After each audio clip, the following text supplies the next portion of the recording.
창세기 34장 30절 한 절 말씀 우리 함께 읽고 34장 말씀 전체를 살펴보도록 하겠습니다. 우리 한 목소리로 읽겠습니다.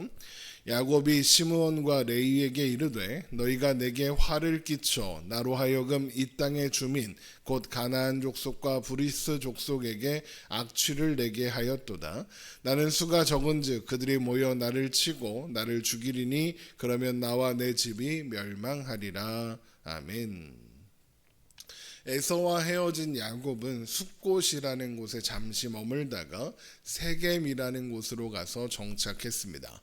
그런데 얼마 뒤 야곱의 딸 디나가 세겜 지역에 그러니까 그 지역의 또래 여자들을 만나려고 나갔다가 야곱의 정착지 근처에 거주하고 있는 휘이 족속 하몰의 아들 세겜에게 강간을 당하는 사건이 일어나게 됩니다. 창세기 34장 1절입니다. 레아가 야곱에게 낳은 딸 디나가 그 땅의 딸들을 보러 나갔더니 히위 족속 중 하몰의 아들 그 땅의 추장 세겜이 그를 보고 끌어들여 강간하여 욕되게 하고. 어떤 사람들은 디나가 보호자 없이 혼자 돌아다니다가 이런 일을 당했다면서 디나를 정숙하지 못한 여인으로 평가하기도 합니다. 하지만 이후에 야곱이 보여주는 태도와 모습으로 미루어 보아 이 방문은 야곱에 의해 기획되고 의도된 일이었을 가능성이 높아 보입니다. 이제 살펴보겠지만 야곱은 세겜 지역의 토착민들과의 우호적인 관계를 맺는 일에 아주 신경을 쓰고 있습니다.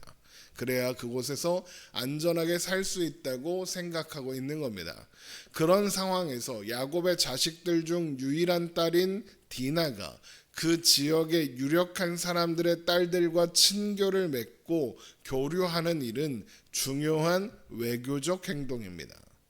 그래서 아마도 야곱은 이 방문을 의도했을 겁니다. 그리고 위협적으로 행동할 생각이 없다는 것을 드러내기 위해서 호위할 사람 없이 혼자 움직이게 했을 테고요. 게다가 디나를 강간한 세겜은 히위 족속의 추장 중에 한 사람입니다. 추장 세겜이라고 하죠. 그 지역의 이름이 세겜이라고 불리고 있을 만큼입니다. 유력 가문의 아들이라는 거죠. 그런데 이어지는 말씀을 보면 세겜이 디나를 강간한 것은 일시적인 성적인 욕망 때문이 아니라 디나를 깊이 사랑했기 때문이다 라고 되어 있습니다. 창세기 34장 3절입니다. 그 마음 깊이 야곱의 딸 디나에게 연연하며 그 소녀를 사랑하여 그의 마음을 말로 위로하고. 자, 그런데 그렇다는 것은 세겜은 이미 디나를 알고 있었고 어느 정도 교류도 있었다는 의미가 아니겠습니까? 디나도 이미 세겜을 알고 있었을 테니까 그를 끌어들일 때 들어간 겁니다. 그러니까 이미 디나는 야곱의 외교를 위해서 세겜의 토착민들 중 유력한 집안의 자제들과 교류하고 있었고 이번 방문도 그런 일환의 하나였다라고 추측할 수 있는 겁니다. 게다가 세겜이 디나를 강간하고는 뭐라고 합니까? 아버지에게 디나와의 결혼을 추진해 달라고 이야기합니다. 창세기 34장 4절이죠. 그의 아버지 하몰에게 청하여 이르되 이 소녀를 내 아내로 얻게 하여 주소서 하였더라. 고대 근동 문화에서는 남자가 이런 강간하는 행동을 통해서 아내를 얻는 일이 흔했다고 합니다. 우리나라 조선시대에도 일단 보쌈에서 데리고 간 다음에 아내를 삼고 막 이런 일들이 있었다고 하잖아요. 아주 후진적이고 바람직하지 못한 풍습이지만 당시 풍습이 그랬다는 겁니다. 그러니까 세겜은 그런 문화에 따라서 지금 행동하고 있는 거죠. 야곱도 그런 문화를 몰랐을 리 없습니다. 그런데도 야곱은 디나를 혼자 보낸 겁니다. 그렇다는 건 야곱은 디나의 아내에는 크게 신경 쓰지 않고 있고 혹 그런 일이 일어나는 것도 나쁘지 않다라고까지 생각했을 수도 있다라고 볼 수 있는 겁니다. 평소 야곱의 성정을 생각해 보면요. 그러니까 그래서 야곱이 이걸 가지고 화를 안 내요. 딸이 외간 남자한테 강간을 당해 수치를 당하고 모욕을 당하고 왔는데 화를 내거나 또 아들을 소환하여 이 일에 대해서 상의하거나 하지 않고 잠잠히 하몰의 방문을 맞이하는 겁니다. 창세기 34장 5절입니다. 야곱이 그 딸 디나가 그를 더럽혔다 함을 들었으나 자기의 아들들이 들에서 목축함으로 그들이 돌아오기까지 잠잠하였고 세겜의 아버지 하몰은 야곱에게 말하러 왔으며. 지금 디나가 세겜에게 잡혀 있는 상황이에요. 와서 이야기하는 겁니다. 그걸 아무 화도 내지 않고 그냥 만납니다. 그렇다는 건 결국 디나가 이런 고통을 당하게 된 것은 야곱의 욕심 때문이었다라고 할 수 있는 겁니다. 물론 디나가 야곱의 의도와는 상관없이 그냥 놀러 갔다가 이런 일을 당했을 수도 있죠. 그렇다고 해도 이 사건을 피해자인 디나의 잘못이다라고 하는 것은 옳지 않다라는 말을 이렇게 길게 한 겁니다. 어쨌든 그렇게 야곱과 세겜의 아버지 하몰 사이에 결혼 협상이 시작되려고 할 때 뒤늦게 소식을 들은 야곱의 아들들이 근심하고 분노해서 집으로 달려옵니다. 창세기 34장 7절입니다. 야곱의 아들들은 들에서 이를 듣고 돌아와서 그들 모두가 근심하고 심히 노하였으니 이는 세겜이 야곱의 딸을 강간하여 이스라엘에게 부끄러운 일 곧 행하지 못할 일을 행하였음이더라. 야곱의 반응과는 아주 많이 달라 보이죠.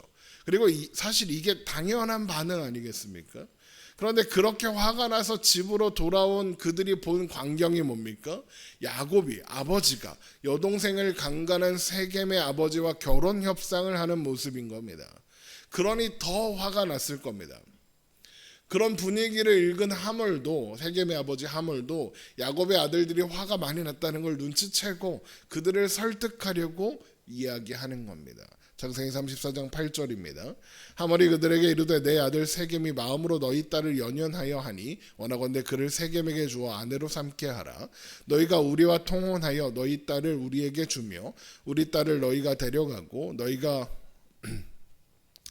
우리와 함께 거주하되 땅이 너희 앞에 있으니 여기 머물러 매매하여 여기서 기업을 얻으라 하고 세겜도 디나의 아버지와 그의 남자 형제들에게 이르되 나로 너희에게 은혜를 입게 하라. 너희가 내게 말하는 것은 내가 다 주리니 이 소녀만 내게 주어 아내가 되게 하라. 아무리 큰 혼수와 예물을 청할지라도 너희가 내게 말한 대로 주리라. 그러니까 지금 이 말 속에 보면 야곱이 원하는 게 다 들어 있습니다. 세겜 지역에서의 안정, 또 막대한 재산, 또 교류, 연합 다 있죠. 하지만 이런 하몰의 설득에도 불구하고 또 세겜의 설득에도 불구하고 야곱의 아들들은 이 일을 참을 생각이 없습니다. 하지만 아버지 야곱은 이 일을 그냥 두 사람을 결혼시키는 것으로 마무리하려고 하는 것처럼 보이는 겁니다. 그래서 야곱의 아들들은 한 가지 계략을 세웠으니 그 결혼을 찬성하는 척 하되 할례 받는 것을 조건으로 걸고 세겜에게 속한 모든 남자들이 할례를 행하면 그 틈을 타서 복수를 하겠다라는 계획을 세우는 겁니다. 창세기 34장 13절입니다. 야곱의 아들들이 세겜과 그의 아버지 하몰에게 속여 대답하였으니 이는 세겜이 그 누이 디나를 더럽혔음이라. 야곱의 아들들이 그들에게 말하되 우리는 그리하지 못하겠노라. 할례 받지 아니한 사람에게 우리 누이를 줄 수 없노니 이는 우리의 수치가 됨이니라. 그런즉 이같이 하면 너희에게 허락하리라. 만일 너희 중 남자가 다 할례를 받고 우리같이 되면 우리 딸을 너희에게 주며 너희 딸을 우리가 데려오며 너희와 함께 거주하여 한 민족이 되려니와 너희가 만일 우리 말을 듣지 아니하고 할례를 받지 아니하면 우리는 곧 우리 딸을 데리고 가리라. 이런 야곱의 아들들의 제안은 디나와 결혼하기를 원하는 세겜, 또 서로 좋은 관계를 맺고 싶었던 야곱과 하몰에게 모두에게 좋은 제안처럼 보였습니다. 그러니까 하몰과 세겜이 지체하지 않고 돌아가 자신에게 속한 모든 사람에게 할례를 행하게 하는 겁니다. 얼마나 야곱 입장에서는 기뻤을 겁니다. 창세기 34장 18절입니다. 그들의 말을 하몰과 그의 아들 세겜이 좋게 여김으로 이 소년이 그 일을 행하기를 지체하지 아니하였으니 그가 야곱의 딸을 사랑함이며 그는 그의 아버지 집에서 가장 존귀하였더라. 하몰과 그의 아들 세겜이 그들의 성읍 문에 이르러 그들의 성읍 사람들에게 말하여 이르되 이 사람들은 우리와 친목하고 이 땅은 넓어 그들을 용납할 만하니 그들이 여기서 거주하며 매매하게 하고 우리가 그들의 딸들을 아내로 데려오고 우리의 딸들도 그들에게 주자. 그러나 우리 중에 모든 남자가 그들이 할례를 받음 같이 할례를 받아야 그 사람들이 우리와 함께 거주하여 한 민족 되기를 허락할 것이라. 그러면 그들의 가축과 재산과 그들의 모든 짐승이 우리의 소유가 되지 않겠느냐. 다만 그들의 말대로 하자. 그러면 그들이 우리와 함께 거주하리라. 성문으로 출입하는 모든 자가 하물과 그의 아들 세겜의 말을 듣고 성문으로 출입하는 그 모든 남자가 할례를 받으니라. 성인 남성이 의료 기술도 발달하지 않았던 때에 할례를 행했습니다. 얼마나 아프고 회복이 더뎠겠습니까? 그런데 바로 그때 모든 사람들이 아파서 누워 있을 때 디나의 친오빠들인 시므온과 레이가 몰래 세겜 사람들의 성읍을 기습하여 할례를 받고 아직 회복하지 않아 아파하고 있는 모든 남자와 추장인 하물과 세겜까지 죽이고는 디나를 데리고 돌아옵니다. 창세기 34장 25절입니다. 제3일에 아직 그들이 아파할 때에 야곱의 두 아들 디나의 오라버니 시므온과 레이가 각기 칼을 가지고 가서 몰래 그 성읍을 기습하여 그 모든 남자를 죽이고 칼로 하물과 그의 아들 세겜을 죽이고 디나를 세겜의 집에서 데려오고, 그리고 얼마 뒤 시므온과 레이가 벌인 일을 알게 된 야곱의 다른 아들들이 시체가 쌓여있는 그 성읍으로 들어가 노략을 합니다. 34장 27절입니다. 야곱의 여러 아들이 그 시체 있는 성읍으로 가서 노략하였으니 이는 그들이 그들의 누이를 더럽힌 까닭이라. 그들이 양과 소와 나귀와 그 성읍에 있는 것들과 들에 있는 것들과 그들의 모든 재물을 빼앗으며 그들의 자녀와 그들의 아내들을 사로잡고 집 속의 물건을 다 노략한지라. 그러니까 디나의 오빠들은 제대로 화풀이를 한 겁니다. 그런데 한번 생각해 봅시다. 이 일이 디나를 위한 일이었을까요? 전혀 아니었습니다. 그저 자기들 화를 풀려고 한 일에 불과합니다. 왜냐하면 당시 문화에서 디나가 가정을 꾸리고 평범한 삶, 평안한 삶을 살 수 있는 방법은 세겜과 결혼하는 것밖에 없습니다. 그런데 만약 디나가 이렇게 돌아가면 그는 어떻게 되겠습니까? 평생 아버지나 오빠들 집에서 밖에 나가지도 못하고 평생 독신으로 살아야 합니다.